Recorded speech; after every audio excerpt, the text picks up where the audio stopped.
श्रीमद् भगवद गीता अध्याय 4 श्लोक संख्या 35। यज्ञात्वा न पुनर्मोहम् एवं यास्यसि पांडव येन भूतान्यशेषेण द्रक्ष्यस्यात्मन्यथो मयि। जिस तत्व ज्ञान का अनुभव करने के बाद तू फिर इस प्रकार मोह को प्राप्त नहीं होगा। और हे अर्जुन, जिस तत्व ज्ञान से तू संपूर्ण प्राणियों को निशेष भाव से पहले अपने में और उसके बाद मुझ सच्चिदानंद घन परमात्मा में देखेगा। कल के प्रसंग में हमने देखा था कि भगवान श्री कृष्ण ने बतलाया कि साधक को ज्ञान प्राप्त करने के लिए 3 बातें होना जरूरी है। तद विद्धि प्रणिपातेन अर्थात विनम्रता। अन्यत्र व्याख्या में भाष्यकार ने कहा है कि इसी श्लोक को भगवान ने अन्य प्रकार से भी कहा है, श्रद्धावान लप्ते ज्ञानम तत्पर संयतेन्द्रिय। तो दोनों श्लोकों को आपस में कोरिलेट करा है। तो बोलते हैं कि जब श्रद्धा होती है तो व्यक्ति के अंदर विनम्रता आ जाती है, कुछ जानने की इच्छा होती है, किसी के प्रति सम्मान का भाव होता है। तो सामने वाले के प्रति सम्मान होता है तो अपने मन में उनके प्रति नमन का भाव आता है। तो यहाँ भगवान कह रहे हैं कि एक गुण ये होना चाहिए व्यक्ति के अंदर। दूसरा भगवान ने कहा कि उनमें सेवा भाव होना चाहिए, सेवा करके महापुरुषों को प्रसन्न करना चाहिए। तीसरा भगवान ने कहा इतना पर्याप्त नहीं है, जब तक आपको सच्ची जिज्ञासा नहीं होगी। तो पहले ऐसा भी देखने में आता था कि कुछ साधक जो है किसी गुरु के पास जाते थे ज्ञान प्राप्त करने, है ना, हमारे उपनिषदों में आता है। तो गुरु उनको किसी सेवा में लगा देते थे कि तुम ये सेवा करो। तो सेवा करने से 2 बात होती थी। एक तो सेवा से वो संतुष्ट होकर उन पर प्रसन्न होते थे, उनका आशीर्वाद प्राप्त होता था। दूसरा, सेवा करने से उनका अंतःकरण शुद्ध होता था। अंतःकरण शुद्ध होने से साधक जो है ज्ञान का पात्र बन जाता है, अधिकारी बन जाता है, योग्य बन जाता है। तो इस प्रकार से यहाँ भी वही बात कही गई है कि श्रद्धा और सेवा के द्वारा आप पात्रता प्राप्त करते हैं और आपके अंदर सच्ची जिज्ञासा उदय होती है, तब वो आपको उपदेश करते हैं। तो बोले कौन उपदेश करते हैं? तो यहाँ पे महापुरुष कौन है उसका लक्षण भी कहा गया, कैसे होना चाहिए, है ना। तो वो बोलते हैं कि महापुरुष कैसा होना चाहिए, तो बतलाते हैं कि वो श्रोत्रिय और ब्रह्मनिष्ठ होना चाहिए। श्रोत्रिय मतलब शास्त्र ज्ञान से संपन्न, और ब्रह्मनिष्ठ का मतलब होता है उस ब्रह्म ज्ञान की अनुभूति से संपन्न, अर्थात उसमें स्थिति उनकी हो। अब बताते हैं कि भाई ऐसे सद्गुरु मिल जाए और इस प्रकार की साधक की पात्रता हो तो उससे मिलेगा क्या? तो बोलते हैं उसके द्वारा आपको तत्व ज्ञान की प्राप्ति होगी। चलो मिल गया तत्व ज्ञान, फिर क्या करेंगे उसका? तो कल भी प्रसंग उठाया था ये। तो बोले कि उससे मिलता ये है कि आपका मोह दूर हो जाता है ना, अज्ञान दूर हो जाता है। यज् ज्ञात्वा न पुनर्मोहम एवं यास्यसि पांडव। जब ठीक ठीक सम्यक प्रकार से ज्ञान हो जाता है तो फिर साधक को फिर मोह नहीं रहता, मोह उसका दूर हो जाता है। उस तत्व ज्ञान का अनुभव करने के बाद तो फिर इस प्रकार मोह को प्राप्त नहीं होगा। तो यहाँ जो स्वामी जी ने व्याख्या लिखी उसमें बड़ी अच्छी गंभीर बातें लिखी हैं, उस पर विचार करते हैं। स्वामी जी कहते हैं तत्व ज्ञान होने पर फिर मोह नहीं होता, क्योंकि वास्तव में मोह की सत्ता है ही नहीं। ना सतो विद्यते भावो, जो दूसरे अध्याय के 16वें श्लोक में कहा है। इसलिए तत्व ज्ञान एक बार होता है और सदा के लिए होता है, जिससे पृथ्वी पर दिन के बाद रात होती है, रात के बाद दिन होता है, परंतु सूर्य में रात आती ही नहीं, वहाँ नित्य निरंतर दिन से भी विलक्षण प्रकाश रहता है। ऐसे ही तत्वज्ञान रूप सूर्य में मोह रूप अंधकार का प्रवेश कभी हुआ ही नहीं, है ही नहीं, होगा ही नहीं और हो सकता ही नहीं, क्योंकि मोह की सत्ता ही नहीं है। इसलिए देखो, ये कॉन्ट्राडिक्शन के द्वारा ही आपको ज्ञान करवाया जाएगा। शुद्ध तात्विक दृष्टि से देखा जाए तो एक ब्रह्म के सिवा कुछ है ही नहीं, एक परमात्मा ही परमात्मा है। लेकिन जब आवरण आ जाता है तो 2 बातें हो जाती हैं कि एक संसार हमको दिखने लगता है, सारा व्यवहार दिखने लगता है, संत महात्मा हमको अनुभव में आते हैं। फिर वो संत महात्मा अलग दिखते हैं हमको, ये श्रेष्ठ हैं। कोई हमको संसार में जो मोह माया में लगे हुए हैं वो अलग दिखते हैं। स्वयं के बारे में भी लगता है भाई हम मोह माया में हैं।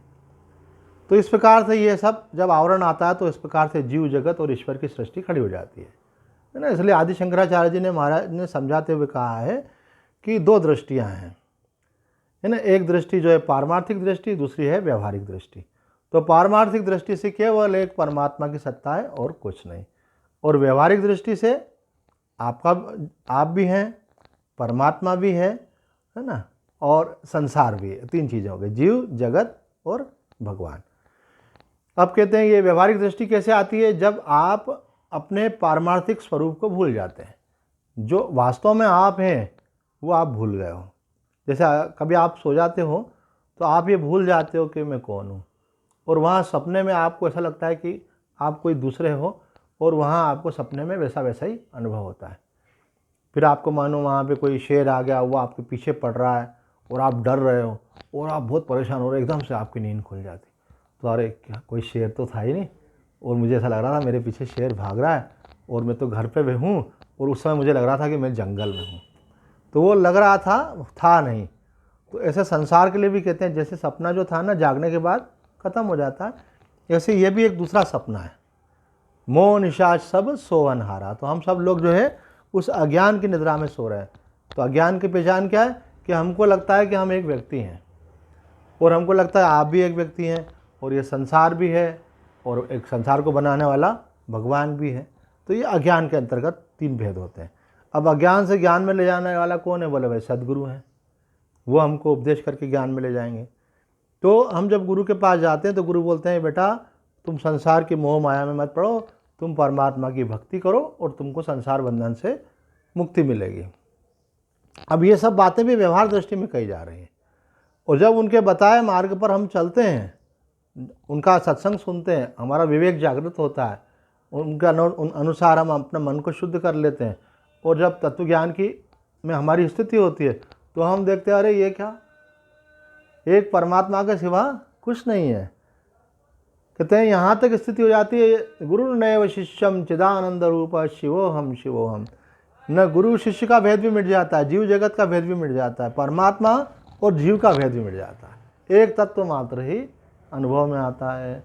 तो वही बात यहाँ बतला रहे हैं कि मोह के कारण हमको ये सब अनुभव हो रहा है।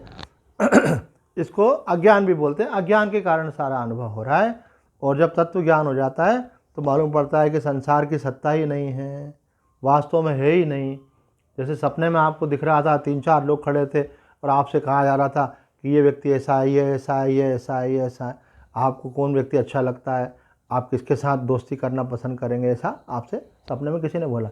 लेकिन जैसे ही नींद खुली तो सारे लोग गायब हो गए हैं, कोई था ही नहीं वहाँ पे। तो ऐसे जैसे ही आदमी को ज्ञान होता है तो संसार पूरा गायब होकर के अहम ब्रह्म जान के जगत खो गया। पर यहाँ थोड़ा सा फर्क है, जागने के बाद सपना बिल्कुल गायब हो जाता है, और ब्रह्म ज्ञान होने के बाद संसार पूरा गायब तो एक दृष्टि से होता है और एक दृष्टि से नहीं होता है। किस दृष्टि से हो जाता है कि ज्ञान होगा तो समझ में आता है कि परमात्मा के सिवा कुछ नहीं है, लेकिन व्यवहार दृष्टि से बना रहता है। नहीं तो ज्ञानी फिर व्यवहार नहीं कर पाएंगे, उपदेश भी नहीं कर पाएंगे, शास्त्र रचना भी नहीं हो पाएगी। तो उनको दिखता तो है लेकिन उसमें सत्यता की बुद्धि नहीं होती है ना। जैसे उदाहरण के लिए किसी बच्चे ने मिट्टी का सांप बनाया और उसको सांप बना करके अथवा बाज़ार से ख़रीद के लाया और रबर का सांप लेके आया, और उन्होंने अपने पापा के ऊपर फेंक दिया। बच्चे ने बोला पापा देखो आपके ऊपर सांप आया।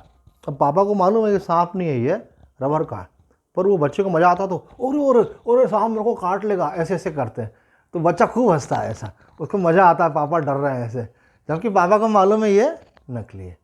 तो इसी प्रकार से जो ज्ञानी होते हैं ना, उनको मालूम होता है ऐसा कि ये संसार जो है एक परमात्मा के सिवाय कुछ नहीं, ये सब एक खेल चल रहा है। लेकिन ये बात उनको मालूम है, सबको तो मालूम नहीं है। तो उनको फिर वहाँ संसार में कैसे रहना ये सब शिक्षा वो देते हैं, और कैसे उनको ज्ञान होगा ये सब समझाते हैं। क्यों? क्योंकि उनको तो अभी मालूम नहीं है कि एक परमात्मा ही है। उनके लिए तो परमात्मा भी है, जगत भी है, जीव भी है, अच्छा भी है, बुरा भी है, कर्तव्य भी है, बंधन भी है, मुक्ति भी है। तो उनको समझाया जाता है। पर एक बार अगर ज्ञान हो गया तो उनका और गुरु का अनुभव एक हो जाता है। क्योंकि कहते हैं कि भाई तत्वज्ञानी गुरु की शरण में आप गए हो तो वो आपको कुछ ऐसा नहीं है कि आपको अपने बंधन में बनाए रखते हैं, शिष्य बनाए रखते हैं। सच्चे सद्गुरु वो होते हैं जो शिष्य को भी गुरु ही बना देते हैं, अर्थात अपने जैसा कर देते हैं। कहते हैं पारस में और सद्गुरु में क्या अंतर है? पारस तो लोहे को सोना बनाता है, लेकिन लोहे को वो पारस नहीं बनाता है। और सच्चे गुरु क्या करते हैं? वो शिष्य को, ऐसा नहीं है कि अच्छा शिष्य बना देते हो, वो शिष्य को गुरु ही बना देते हैं कि तुम भी जो मैं हूँ सो तुम। अर्थात मेरा अनुभव एक है कि सर्वत्र एक परमात्मा है। शिष्य का भी अनुभव ये बन जाता है, सर्वत्र एक परमात्मा है। और जिस प्रकार से बच्चे की प्रोग्रेस देख करके पिता माता को प्रसन्नता होती है, उसी प्रकार से जब शिष्य कृतकृत्य हो जाता है तो गुरुदेव भी बहुत प्रसन्न होते हैं। अरे वाह, इस बालक का भी काम बन गया, अब ये मेरे अनुभूति से मैच करने लगा है। एक महात्मा जी ने कहा, हम वृंदावन में स्वामी अखंडानंद जी महाराज का सत्संग सुने जाते थे, वो भी ब्रह्मज्ञानी संत थे। तो अखंडानंद जी महाराज जो थे उनसे बड़े प्रसन्न थे, वो जानते थे कि इनको ज्ञान हो चुका है। कभी कभी नहीं आते थे कि आप आए नहीं, अब उनको तो ज़रूरत ही नहीं थी, उनका तो कोर्स पहले ही पूरा हो चुका था, ज्ञानी थे। पर बोले कि मैं जो बात कहता हूँ वास्तव में तुम ही समझते हो, हर कोई इस बात को समझ नहीं पाता है। तो इसका मतलब क्या कि जिस अनुभूति में मैं स्थित हूँ तुम में उस अनुभूति में स्थित हो, और हम दोनों इस बात को समझते हैं कि संसार झूठा और परमात्मा सत्य है। तो मेरी बात करने का जो आनंद तुम ले सकते हो, दूसरा व्यक्ति तो केवल भावना करता है, तुम अनुभव करते हो, तो मुझे बड़ा आनंद का अनुभव होता है। देखो जो बात कह रहे हैं इनको भी समझ में आ रही है ऐसे। तो उनका प्रेम था परस्पर। तो ज्ञानी भी आपस में मिलते हैं तो ज्ञानी से ज्ञानी मिले और करे ज्ञान की बात। और संसारी लोग मिलते तो क्या करते हैं? राग द्वेष की चर्चा करते हैं। उसने तुम्हारी निंदा करी, उसने तुम्हारे लिए ऐसा बोला, तुमको ऐसा करना चाहिए था, वैसा करना था। तो वो आपस में इस प्रकार की चर्चा करने से मन और अधिक दूषित होता है, अपवित्र होता है, अशुद्ध होता है, हम परमात्मा से दूर जाते हैं। इसलिए संसार के प्रपंच की चर्चा नहीं करना चाहिए। जो ज्ञानी होते हैं, महापुरुष होते हैं, उनके पास जाना चाहिए, सत्संग सुनना चाहिए। और उसके बाद जो अगर हमको संग करना भी है तो किसका करना चाहिए? साधकों का संग करना चाहिए, जिनके जीवन का लक्ष्य परमात्मा। तो उनके साथ बैठेंगे तो बात भी वैसी करेंगे। संसारी व्यक्ति का संग हमको मजबूरी में करना पड़ता है, क्योंकि संसार में रह रहे हैं, व्यवहार करना है। अब किसी की भगवान में भले रुचि नहीं हो, लेकिन अब व्यवहार करना है भाई। तो जितनी व्यवहार कितनी देर के लिए, जितना ज़रूरी हो उतना ही। मजबूरी रहती है भाई। अब आप बिजनेस करते हैं तो जो व्यक्ति संपर्क में आया, जरूरी थोड़ी सब लोग भगवान के भक्त होंगे, कोई नास्तिक भी हो सकता है। तो अपना जो भी व्यवहार का लेन देन किया वो राम राम। और भगवान का भक्त है तो अरे भाई बैठो थोड़ी देर, है ना, अपना लेना देना तो हो गया, आप चले जाओगे, पर बैठो थोड़ी देर, थोड़ी अच्छी चर्चा करते हैं। कुछ हमने सुना है वो आपको बताते हैं, कुछ आपको जानकारी में हमको बताओ, प्रसंग निकल पड़ता है ऐसे। इसको बोलते हैं सत्संग, सच चर्चा। तो साधक को इस बात का ध्यान रखना चाहिए कि संग कैसा है उसका। संग उसको जो है वो धीरे धीरे आगे आगे बढ़ाता चला जाएगा, अगर अच्छा संग करेगा तो। और अगर कुसंग कर लिया तो कुसंग ऐसी चीज़ है कि बहुत काल का किया हुआ सत्संग भी जो है वो उसको भी रद्द कर देता है। कुसंग का प्रभाव बहुत जल्दी पड़ता है। उसका कारण ये है कि जन्मांतरों के संस्कार तो वही है। बहुत पहले से हम संसार की मोह माया में फंसे हुए थे। अब कोई महापुरुष मिला, कोई शास्त्र का अध्ययन किया, आपने चिंतन मनन किया, आपने कहा मुझे मोह माया में नहीं पड़ना है, नहीं तो मैं दुखी हो जाऊं। तो दुखी होने का मार्ग, सुखी होने का मार्ग जो है मोह माया से परे रह के संसार का व्यवहार करो। जैसे कमल रहता है ना, जल में रहता है लेकिन लिप्त तो नहीं होता। रहना है, कर्तव्य करना है, सब करना है, लेकिन आसक्ति नहीं करना है। क्यों? आज आसक्ति करेंगे तो आज जिसमें आसक्ति करेंगे, मानो आप सत्संग में आ रहे हो हमारे और हम आसक्ति कर लें आपके अंदर, तो कल अगर नहीं आया तो फिर क्या होगा? फिर रोने लग जाएंगे, अरे वो तो आए नहीं। तो आसक्ति किसी में नहीं रखना, क्योंकि संसार जो है सदा साथ नहीं रहता है। पिता को भी कितनी प्यारी बेटी होती, कितना प्यार करता है, कितना लाड़ करता है, लेकिन फिर भी वो एक दिन उसको मन को दबाव डाल करके भी उसको मालूम है कि मेरी बिटिया का भविष्य यही है कि इसका किसी सुयोग्य वर मिल जाए, इसका विवाह करना है। तो अपने दिल के टुकड़े को भी वो किसी को दे देता है। तो जो मिला है वो आपको देना पड़ेगा, जो संयोग हुआ है उसका वियोग होगा, इसलिए उसमें आसक्ति नहीं करना। मृत्यु के साथ तो सभी चीज़ें छूट जाती है, लेकिन जीते जी भी प्रारब्ध के अनुसार जो मिला है वो हम देखते हैं परिवर्तित होता रहता है ऐसे। तो यहाँ पे कह रहे हैं यज् ज्ञात्वा न पुनर्मोहम एवं यास्यसि पांडव। तो स्वामी जी कहते हैं कि जिसको ज्ञान हो जाता है उसके लिए फिर संसार जैसी कुछ चीज़ नहीं रहती है, केवल एक परमात्मा ही रहता है। और यहाँ जो ये कहा ये न भूतान्य शेषेण द्रक्ष्यस्य आत्मन्यथो मयि, कि उससे क्या होता है कि वो सब भूतों को अपने अंदर देखता है। अर्थात जब आप शरीर हो तो संसार आपसे अलग है, लेकिन जब आपकी चेतना व्याप्त हो गई, आपको ज्ञान हो गया, तो आपने सोच लिया कि मैं शरीर नहीं हूँ, आपने अनुभव कर लिया कि मैं मन नहीं हूँ, फिर आप कौन बोले मैं आत्मा हूँ। तो आत्मा तो एक चेतना है और उस चेतना के अंदर सारा संसार है। तो जैसे ही आपकी चेतना का आपको अनुभव होता है तो आपको अनुभव होता है कि अरे मैं सर्वत्र हूँ। अभी क्या अनुभव हो रहा है, हम शरीर में हैं, और फिर क्या अनुभव होता है ज्ञान होने के बाद, अरे मैं सर्वत्र हूँ। तो जब अपने को सर्वत्र अनुभव करते तो बोले घर कहाँ, बोले घर भी मेरे अंदर ही है। बोले कॉलोनी, बोले वो भी मेरे अंदर है। बोले सब सामान यहाँ के, धन, घोड़ा गाड़ी, परिवार, बोले वो सब मेरे अंदर है। ऐसे आई एम द वर्ल्ड, मतलब सारा जगत मेरे अंदर, ऐसा अनुभव होता है ज्ञान होने से, क्योंकि आपकी चेतना व्याप्त हो जाती है। तो चेतना व्याप्त हो नहीं जाती है, चेतना तो व्याप्त ही है। अभी हमने क्या है कि मन से जोड़ने से सीमित हो गई। मन से जोड़ने से क्या हो गया कि इतने इतने लोग मेरे परिवार के सदस्य हैं, बाकी लोग मेरे परिवार के सदस्य हैं। तो ये संस्कार किसमें, मन में है ना, क्योंकि मन गहरी नींद में सोते तो मन चुप हो जाता है। तो गहरी नींद में याद रहता है कि कितना हमारे भाई बहन हैं, कितने हमारे बच्चे हैं, कहाँ कितना घर है, कितनी संपत्ति, कुछ नहीं रहता, वो मन में रहता है। तो हम मन से जुड़ जाते हैं, इसलिए हमारा संसार बंधन शुरू होता है। तो यहाँ कह रहे हैं जब आप मन से अलग होते हो और आपको अपनी चेतना का अनुभव होता है, तो चेतना तो व्यापक है, तो मन पड़ता अरे वाह, पहले तो मुझे एक गाड़ी अपनी लगती थी, अब सारी गाड़ियाँ ही मेरे अंदर है। पहले एक घर अपना लगता था, अब सारे घर मेरे अंदर है। पहले कुछ 2, 5, 10, 20, 50, 100 लाख रुपए या करोड़ रुपए मेरे पास मुझे अपने लगते थे, अब तो सारा धन मेरा ही है। वाह, क्यों कि मुझसे अलग कुछ भी नहीं है। क्या बढ़िया अनुभूति हो गई ऐसे। तो कहते हैं कि परमात्मा के अंतर्गत जीव है, इसलिए बोलते हैं ममे अंशो जीव लोके, और जीव के अंतर्गत जगत है, इसीलिए कहा ययेदम धार्यते जगत, 7वें अध्याय के 5वें श्लोक में। इसलिए साधक पहले जगत को अपने अंदर देखता है, ये अनुभूति होती है। जो यहाँ कहा है ना द्रक्ष्यस्य आत्मन्यथो मयि, तो कहते हैं कि वो सारे जगत को अपने अंदर देखता है, फिर अपने आप को परमात्मा में देखता है। जीवा, क्योंकि जगत को अपने में देखने पर भी सूक्ष्म अहम वहाँ पे बना रहता है, स्वामी जी कह रहे हैं। फिर अपने को परमात्मा में देखता है। अथोमयी, जगत को अपने में देखने से अहम की सूक्ष्म सत्ता रहती है। वह सूक्ष्म अहम जन्म मरण देने वाला होता है, परंतु दार्शनिक मतभेद करने वाला नहीं होता। अपने को परमात्मा में देखने से अहम का सर्वथा नाश हो जाता है। जब वो देखता है एक परमात्मा की सत्ता है, आई एम नॉट, मैं हूँ ही नहीं। जैसे बूंद जो है समुद्र में मिल गई, केवल समुद्र ही समुद्र है ना। एक छोटा सा अपना अलग से अस्तित्व मान रखा था, उसमें लीन हो गया, वही का वही, परमात्मा के अलावा कुछ भी नहीं है।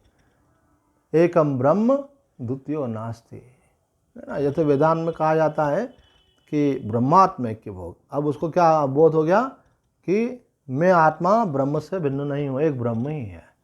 आत्मा ब्रह्म में लीन हो गई। जैसे नदी समुद्र में मिल जाती है, उसी प्रकार से जीवात्मा परमात्मा में मिलकर के बोध होता है।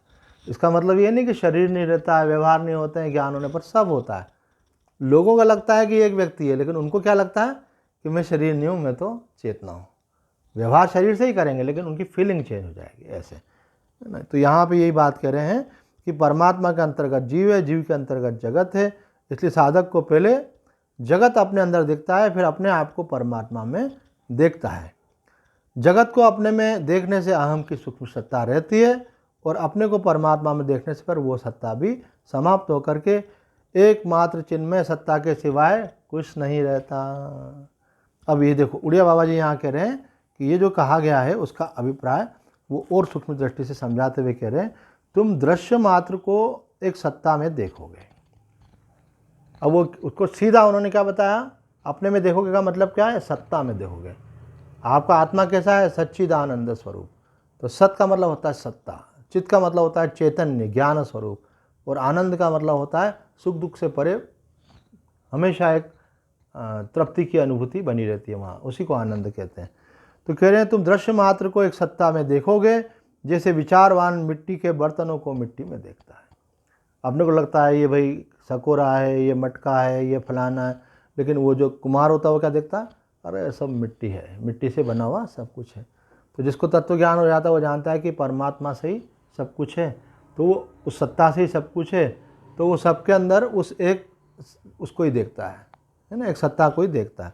तो यहाँ कह रहे हैं कि जैसे विचारवान मिट्टी के बर्तनों में मिट्टी को देखता है, तरंग फेन आदि को जल में जानता है, ऐसे ही तुम्हें अनुभव होगा। वास्तव में यही देखता है ना, मतलब वास्तविक देखने वाला तो यही है, बाकी जो देख रहे हैं वो तो केवल मन के भावनाओं के अनुसार देख रहे हैं। इसको भावनाओं से परे जो वास्तविक सत्य है उसका ज्ञान हो गया। ज्ञान हो गया तो उसको क्या दिख रहा है, अरे एक सत्ता मात्र ही और कुछ भी नहीं है। सत्ता मतलब अस्तित्व, ये बात। इसी से रेक्व के प्रसंग में आया है कि संसार में जो कुछ भी पुण्य है वो रेक्व को प्राप्त होते हैं, क्योंकि तत्वज्ञ होने के कारण आत्म दृष्टि से रेक्व का विश्व के साथ अभेद हो जाता है। भाई किसी को भी कुछ मिल रहा है तो वो आपको क्यों मिल रहा है, क्योंकि अब आप एक व्यक्ति नहीं रहे बल्कि सब कुछ हो गए। तो जब सब व्यक्ति आप ही हैं तो सबको जो मिल रहा है वो किसको मिल रहा है, आपको मिल रहा है, क्योंकि आप सब हो गए ना। तो वो मानो एक घर आपका होता है तो उसमें जो चीज़ रखते हो वो आपकी होती है, वो पूरे कॉलोनी के घर सारे आपके हो गए तो जिसके घर में भी जो रखा हुआ है वो किसका हो गया, आपका हो गया। जैसे राजा बोलता है पूरी ये मेरी प्रजा है और ये यहाँ पे जो कुछ भी है वो मेरी संपत्ति है। राज्य की संपत्ति को वो अपनी मानता है क्योंकि वो राजा है, तो राजा अपने को महल को केवल अपना नहीं मानता, पूरे राज्य को अपना मानता है। तो कहते हैं जिसको ज्ञान हो जाता है उसके लिए बता रहे हैं कि तत्वज्ञ होने के कारण आत्मदृष्टि से रेक्व को विश्व से अभेद हो जाता है। ऐसा ज्ञान होने से फिर मनुष्य को मोह नहीं होता है ना, फिर वो मेरा तेरा में नहीं पड़ता, वो जानता है कि एक सत्ता के अलावा कुछ भी नहीं है। ऐसे जो कहता है यदि निरंतर ब्रह्मकाल, अब यहाँ पे कहा है कि यज्ञात्वा न पुनर्मोहम एवं यास्यसि पांडा, ऐसा होने से उसको फिर मोह नहीं होता, अर्थात अज्ञान नहीं होता, अर्थात जीव भाव नहीं आता, अर्थात अपने को एक सीमित नहीं मानता कि मैं एक व्यक्ति हूँ और संसार से अलग, ऐसा नहीं मानता। वो जानता है कि अरे मैं तो एक अस्तित्व मात्र हूँ और सब कुछ मेरे अंदर है। तो बोले ऐसा कब होता है, ज्ञान होने के बाद। मोह दूर कैसे होता है, बोले ज्ञान होने के बाद। तो अब यहाँ कह रहे हैं कि ऐसा होने के बाद क्या फिर से अज्ञान हो सकता है क्या, तो कहते हैं यहाँ पर एवं ज्ञात्वा न पुनर्मोहम, कि ऐसा होने के बाद फिर से मोह नहीं होता। ये एक थोड़ा टेक्निकल बात कही जा रही है यहाँ पे कि फिर से मोह नहीं होता। तो कहते हैं कि कुछ लोग तो बोलते हैं कि भाई ज्ञान होने के बाद अगर अभ्यास नहीं करोगे तो फिर से अज्ञान हो जाएगा, है ना। कोई चीज़ आपने याद की है पक्की याद नहीं होगी तो भूल जाओगे, बोले इसको याद कर करके रखो। तो यहाँ कह रहे हैं कि वो उनके लिए किया जाता है जो कच्चे लोग हैं, मतलब जिनका ज्ञान अदृढ़ है, अथवा किन के लिए कहा जा रहा है जो अभी जिज्ञासु हैं, उनको अभी ज्ञान हुआ नहीं है, उनको कहा जाता है निरंतर अभ्यास करते रहोगे तो ये ज्ञान पक्का होगा। और जिनको एक बार हो चुका है तो बोले जैसे रात्रि सूर्य का उदय हो गया, अंधकार चला गया, तो फिर अंधकार होने का कोई काम ही नहीं होता, सूर्य का उदय हो गया। तो इसी प्रकार से एक बार ज्ञान हो गया तो फिर अज्ञान होने की कोई संभावना नहीं है।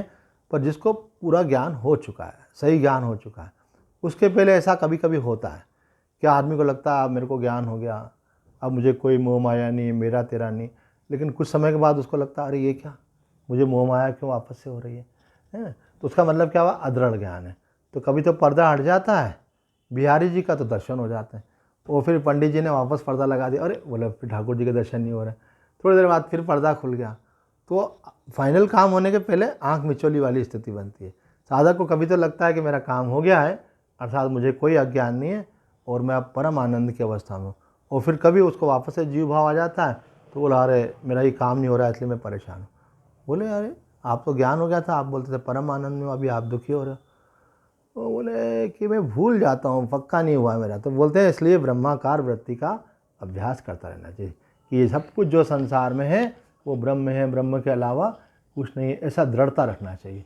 तो दृढ़ता रखने से क्या होता है, धीरे धीरे अज्ञान सदा के लिए निवृत्त हो जाता है।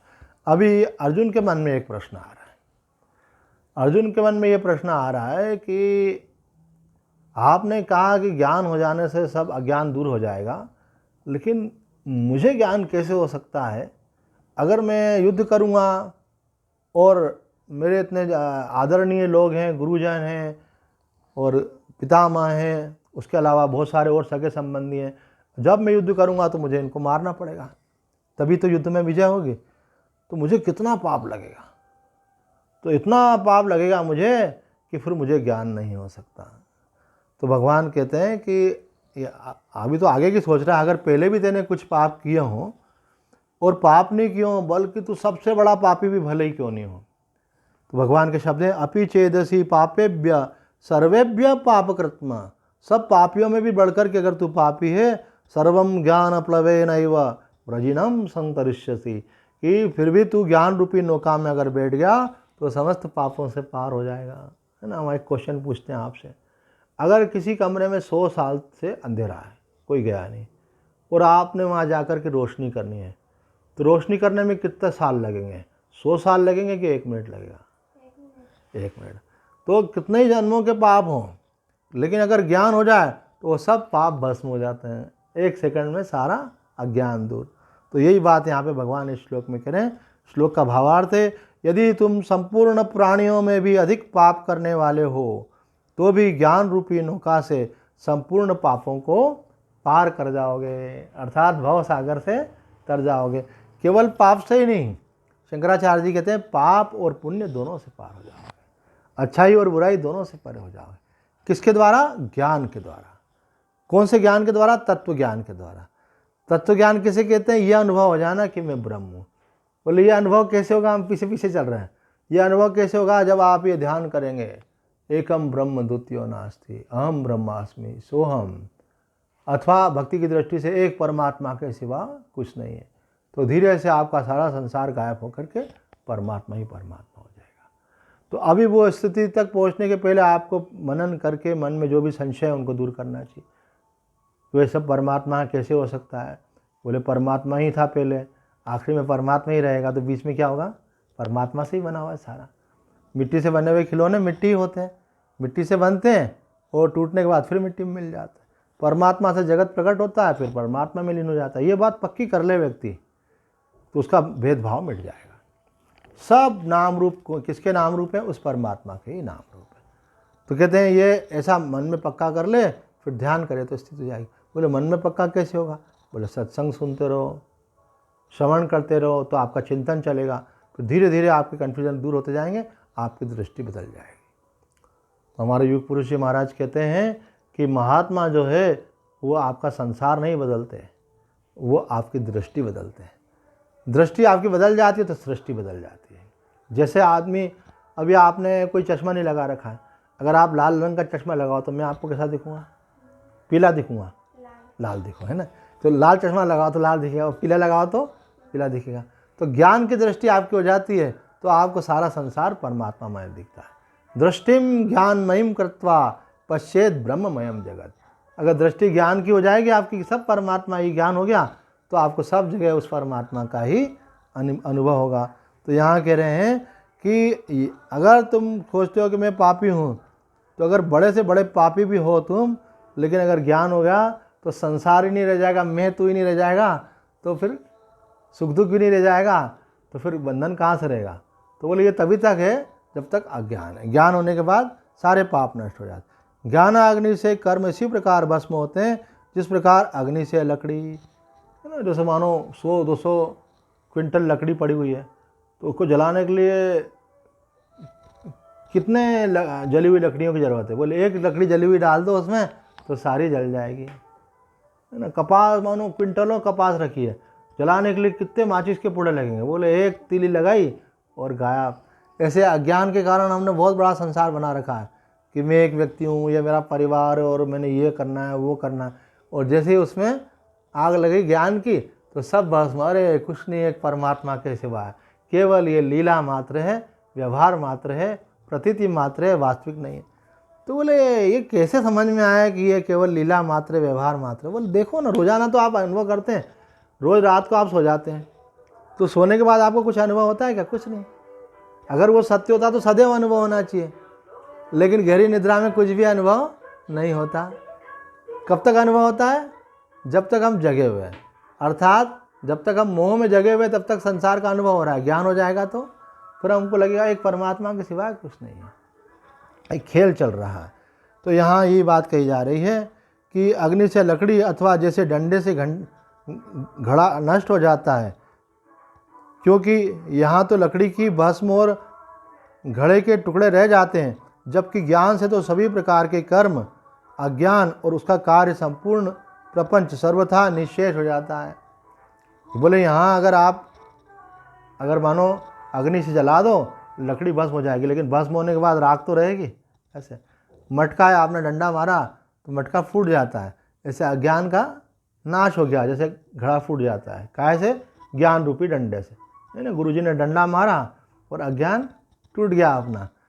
पर उसके बाद जैसे मटके के अंदर टुकड़े तो रहते हैं, बोले यहाँ अज्ञान के टुकड़े भी नहीं रहते हैं, क्योंकि सब परमात्मा ही हो जाता है। सर्वम खलविदम ब्रह्म वासुदेव सर्वम, सब जगह परमात्मा का ही अस्तित्व अनुभव में आता है। जबकि ज्ञान से तो सभी प्रकार के कर्म, अज्ञान और उसके कार्य संपूर्ण प्रपंच का सर्वथा निशेष हो जाता है, उनका अत्यंताभाव हो जाता है, क्योंकि वास्तव में यह सब है ही नहीं, अज्ञान से केवल इनकी प्रतीति होती है। इस प्रकार जब ज्ञान होने पर संसार ही नहीं रहता, तो भीष्म आदि के वध से होने वाला पाप किस प्रकार से रहेगा? बोले तुमको जो लग रहा है कि मैं जो अपने बड़े हमारे आदरणीय हैं ना, उनका अगर मैं वध कर दूंगा तो कितना पाप लगेगा? तो बोले न भीष्म रहेगा, न द्रोणाचार्य रहेगा, न अर्जुन रहेगा, न कृष्ण रहेगा, केवल एक परमात्मा तत्व ही रहेगा ज्ञान होने के बाद। इसलिए पुण्य पाप भी वहाँ नहीं रह सकता। तो ज्ञान होने से सब पापों से मुक्त हो जाता है। अब यहाँ पे कह रहे हैं ज्ञान होने से तो सब पापों से मुक्त हो जाता है, और बड़े से बड़ी पापी को भी अगर ज्ञान हो जाए तो पाप पुण्य से मुक्त हो जाता है।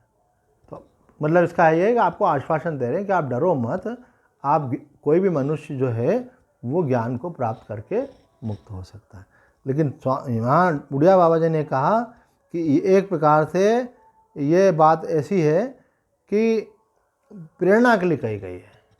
वास्तव में पापी को ज्ञान हो नहीं सकता, क्योंकि पापी की रुचि नहीं होती सत्संग में, भजन में, तो मुक्त कैसे हो जाएगा?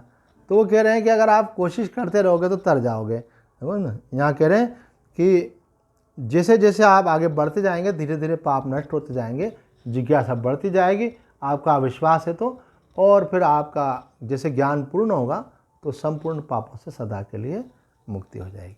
तो आज इतना ही कहकर अपनी वाणी को विराम देते हैं। ओम पूर्णमदं पूर्णात् पूर्णमुदच्यते पूर्णस्य पूर्णमादाय पूर्णमेवावशिष्यते। ओम शांति शांति शांति। हरि ओम तत्सत्। कोई पूछ रहा था त्रिलोकी किसको बोलते हैं? तो ये पृथ्वी लोक है, इसके ऊपर 7 लोग माने थे, मह जना तपा सत्य, ऐसे 7 लोग। 7 लोग नीचे माने जाते हैं पाताल के, तो ये त्रिलोकी कहलाती है। और हम कहाँ हैं? पृथ्वी लोक, मतलब बीच में। सत्कर्म करने वाले ऊपर के लोकों में चले जाते हैं, पाप कर्म करने वाले नीचे चले जाते हैं। तो पहले ऐसा आता था ना, त्रिलोकी विजेता। तो इसका मतलब है कि जीव की गति ऊपर और नीचे के लोकों में भी होती है, और हम बाकी धर्म ग्रंथों में भी पढ़ते हैं इसको। तो आज इतना ही। ओम शांति शांति शांति।